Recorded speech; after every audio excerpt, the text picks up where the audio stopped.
Berbicara mengenai berbagi, berbagi dapat menjadi sebuah hal yang sulit untuk dilakukan.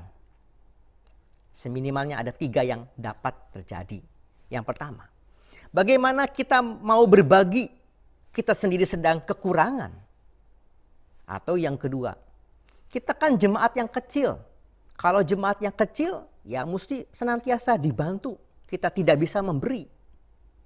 Atau yang ketiga adalah, kalau kita mau berbagi, bingung apa yang mau dibagikan. Tidak tahu kita dapat memberi apa. Ketiga contoh tersebut mau menjelaskan bahwa berbagi dapat menjadi sebuah hal yang sulit untuk dilakukan. Tetapi pada kesempatan saat ini kita mau belajar dari jemaat-jemaat di Makedonia, di mana Paulus memberikan sebuah apresiasi kepada jemaat di Makedonia. Saudara-saudara, jemaat di Makedonia adalah jemaat-jemaat kecil jika dibandingkan dengan jemaat di Korintus. Tetapi yang menarik adalah ketika Paulus memberikan sebuah perhatian, menjadikan jemaat-jemaat di Makedonia sebagai sebuah contoh.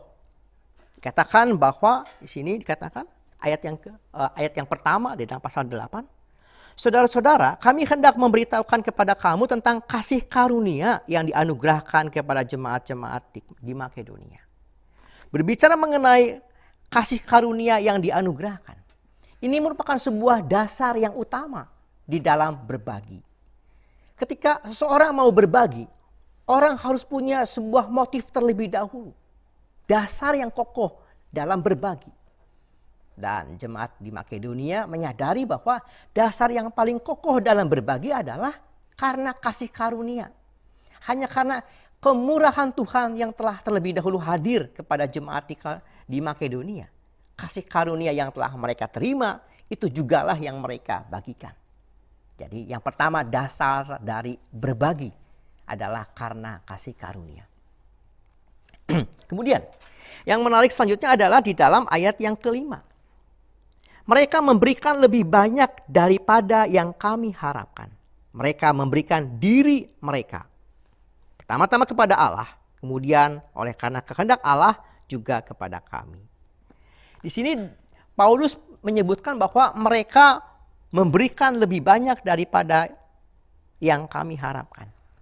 Paulus memberikan sebuah contoh teladan yang kedua dari jemaat di Makedonia. Paulus menyampaikan bahwa mereka memberi dari apa yang ada dari mereka, bukan dari apa yang tidak ada. Sehingga Paulus mau menyampaikan kalau mau memberi, berikan apa yang ada. Jemaat-jemaat di Makedonia memberikan diri mereka. Meskipun mereka secara finansial berbeda dengan jemaat di Korintus. Tapi mereka memberikan apa yang sanggup mereka berikan. Mereka memberikan apa yang mereka punya, bukan apa yang mereka tidak punya. Dan yang ketiga, di dalam ayatnya yang keempat ya.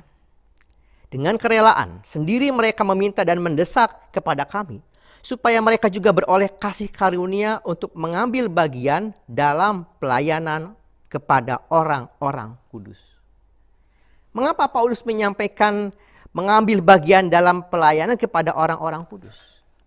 Jemaat di Makedonia punya sebuah kerinduan untuk turut membantu pelayanan orang-orang kudus.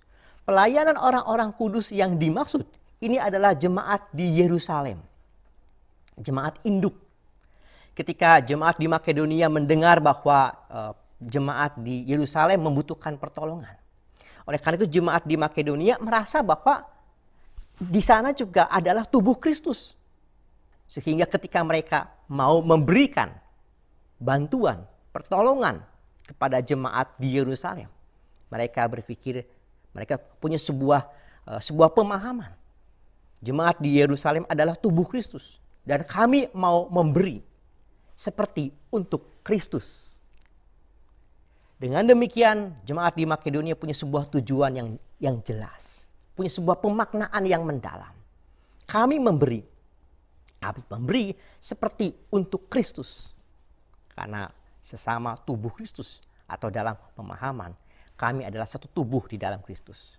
Kami mau memberi seperti untuk Kristus. Kita pun dapat diingatkan oleh Paulus Lakukan apapun juga seperti untuk Tuhan, seperti untuk Kristus. Dari jemaat di Makedonia, maka kita dapat belajar mengenai 3 hal. Yang pertama, dasar dari berbagi yang paling kokoh adalah karena kasih karunia. Yang kedua, memberi dari apa yang ada, bukan dari apa yang tidak ada. Dan yang ketiga adalah memberi atau berbagi seperti untuk Kristus. Dengan demikian jemaat di Makedonia melihat bahwa diri mereka begitu kaya. Bukan kaya dalam finansial, tapi kaya dalam kasih karunia Tuhan. Itu jugalah yang mau mereka bagikan. Karena mereka telah terlebih dahulu merasakan kemurahan Tuhan yang luar biasa. Berbeda dengan jemaat di Korintus, jemaat yang lebih kaya, namun miskin di dalam kemurahan. Saya punya satu gelas ya, yang berisi air gitu. Dan juga satu gelas yang kosong. Dapatkah gelas yang kosong ini berbagi air kepada gelas yang lainnya? Sulit. Supaya gelas ini dapat berbagi, dia harus memiliki air terlebih dahulu. Maka gelas yang berisi air dapat memberikan airnya kepada gelas yang kosong. Demikian juga contoh ini merupakan sebuah contoh ilustrasi.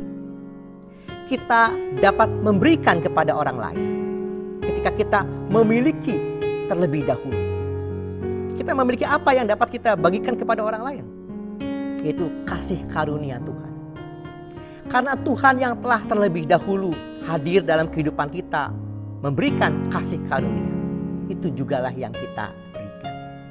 Karena ada pembaruan hidup yang terjadi dalam kehidupan kita, kemurahan Tuhan, itulah yang kita berikan.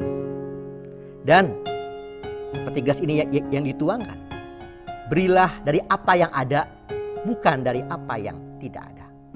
Dan yang ketiga, kita pun diingatkan, lakukan segala sesuatu untuk Kristus. Seperti sebuah potongan sebuah lagu, melayani lebih sungguh, karena Tuhan terlebih dahulu melayani kita. Tuhan memberkati kita semua.